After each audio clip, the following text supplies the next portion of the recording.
নোয়াখালী জাতীয় নাগরিক পার্টির আজকের এই বিক্ষোভ সমাবেশে আগত সম্মানিত সদস্যবৃন্দ, আসসালামু আলাইকুম ওয়া রাহমাতুল্লাহ। আপনারা জানেন জুলাই আগস্টে আওয়ামী লীগ সরকার সারা দেশব্যাপী যেই গণহত্যা চালিয়েছে, এই হত্যা দিয়েই তারা তাদের কৃতকর্মের রেজাল্ট রেখে যায়নি। তারা বিগত 16 বছর এই বাংলার মানুষকে খুন হত্যার মাধ্যমে নিষ্পেষিত করেছে, নিপতিত করেছে, জনগণের অধিকারকে কেড়ে নিয়েছে।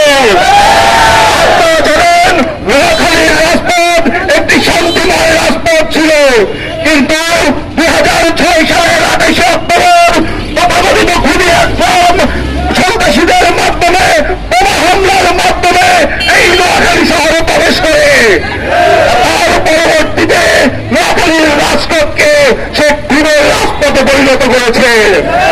নোয়াখালীর মেধাবী ছাত্রটা ওমর ফারুককে সে শহীদ করেছে। নোয়াখালীর কোম্পানিগঞ্জে 7 জন নিরীহ ছাত্রকে বাসপাড়ের মাধ্যমে খুন করেছে। নোয়াখালীর বিভিন্ন বিরোধী দলীয় নেতা কর্মীদেরকে সে হত্যা মামলা নির্যাতনের মাধ্যমে গত 16 বছর নিপীড়ন করে আসছে। এই আওয়ামী লীগের ঠিকানা এই বাংলার মাটিতে আর হতে দেওয়া যায় না। আপনারা জানেন জুলাই গণ আন্দোলনের সময় সারা দেশে 2,000-এর অধিক মানুষকে তারা শহীদ করেছে, হাজার হাজার মানুষকে তারা পঙ্গু করেছে। এই আওয়ামী লীগের রাজনীতি বাংলার মাটিতে আর হতে দেওয়া হবে না।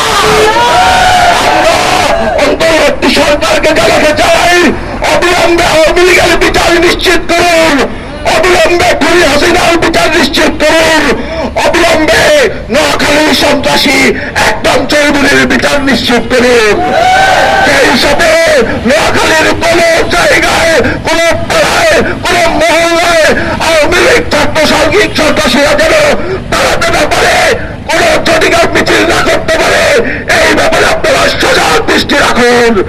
সেখানে আওয়ামী লীগ কোন মিছিল মিটিং করতে যাবে, এদেশের ছাত্র জনতা, এদেশের বিপ্লবীরা সেখানেই তাদের প্রতিহত করবে ইনশাআল্লাহ।